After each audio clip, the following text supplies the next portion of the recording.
અમૂલ ડેરીનો આ વિષયની અંદર 27/9/2024ના દિવસે અમૂલ ખાતે સાધારણ સભાની અંદર 1258 દૂધ મંડળીના તમામ ચેરમેનોનો એક જ અવાજ હતો કે અમૂલની અંદર પશુપાલન કરતા હોય એમનો દીકરો હોય કે દીકરી ભણેલા ગણેલા લાયકાત પ્રમાણે એમને નોકરી મળે એમની અમારી માગણી હતી।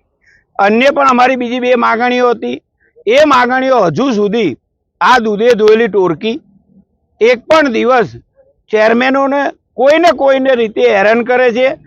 કોઈને કોઈ રીતે ઓડિટ કરાવવા માટે પણ મોકલી દે છે તાત્કાલિક, અને એમના બાપની અમૂલ ડેરી હોય એ રીતે। એટલે અમારા તમામ 1258 ડેરીના ચેરમેનો આજે પાટીદાદાના ફાગવેલ ધામે દર્શન કરી અને વીરપુર ગામે અમૂલ ડેરી દ્વારા 40,000ના ગુંઠો જમીન અને 4 લાખ રૂપિયાના ભાવે જ્યારે આ જમીન ખરીદી છે એવો ભ્રષ્ટાચાર કર્યો છે, ત્યારે અમે તમામ 3 જિલ્લાના ચેરમેનો એ જમીન જે ખરીદી છે એ જમીન સ્થળ તપાસ આજે કરવાના છીએ ત્યારે, અને તમામ મારા 3 જિલ્લાના ચેરમેનો અમારા સૌ આગેવાનો અને તમામ સમાજ સાથે છીએ ત્યારે આવનારા દિવસોની અંદર આ દૂધે ધોયેલી ટોળકી છેલ્લા 10 વર્ષથી લોકોને અમારા પશુપાલકોને કોઈને કોઈ રીતે હેરાન કરી રહે છે, ત્યારે આ વખતની ચૂંટણીની અંદર લીલા તોરણે તમામ જેને પશુપાલકોનું લોહી ચૂસ્યું છે તમામે ઘેર જશે એવું નક્કી છે।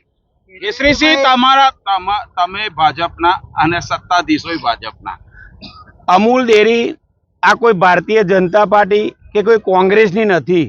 આ તો એક એમને જોડી બેહાડેલું છે કે ભાઈ કેસરીસિંહે વિરોધ કર્યો, પણ કેસરીસિંહ લીંબાસી દૂધ મંડળીના ચેરમેન તરીકે વિરોધ કરે છે। હું કોઈ પાર્ટીના ધારાસભ્ય તરીકે વિરોધ નથી કરતો।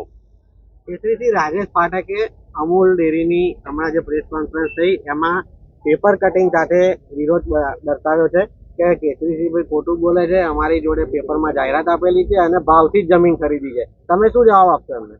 પપ્પુભાઈએ જે વાત કરી એમને પ્રેસ મીડિયાના જે અમને બધા જ બોલાયા છે, ત્યારે બીજા દિવસે પણ મેં વીરપુર ખાતે ખેડૂતો જે કોઈ ખેડૂતો હતા જેમના ટેન્ડર હતા એમની પણ મેં સર મુલાકાત લીધી। એમને પણ મળ્યો, એમને અમને એક જ વાત કરી કે આ ગુંઠાવાળી જમીન આ જે જગ્યાએ એમને ટેન્ડર બતાવ્યા છે એ જગ્યાએ ઓલરેડી મકાનો બની ગયેલા છે। એટલે ગામતર હોય એટલે સ્વાભાવિક વસ્તુ હોય કે એનો ગામતરનો ભાવ વધારે જ હોય, પણ પોતે જાતે કબૂલતા નથી। જે 2 ખેડૂતો હતા, 2 ખેડૂતોએ એવું કહ્યું કે 700 રૂપિયાના ભાવે અમે જમીન આપવાની કહી એમને, પણ અમે અમારી એક એવી માગણી હતી કે ભાઈ અમૂલની અંદર તમે જે રીતનું ટેન્ડર ભરો, જે રકમ ભરાય એ રકમના પૈસા અમે લઈએ।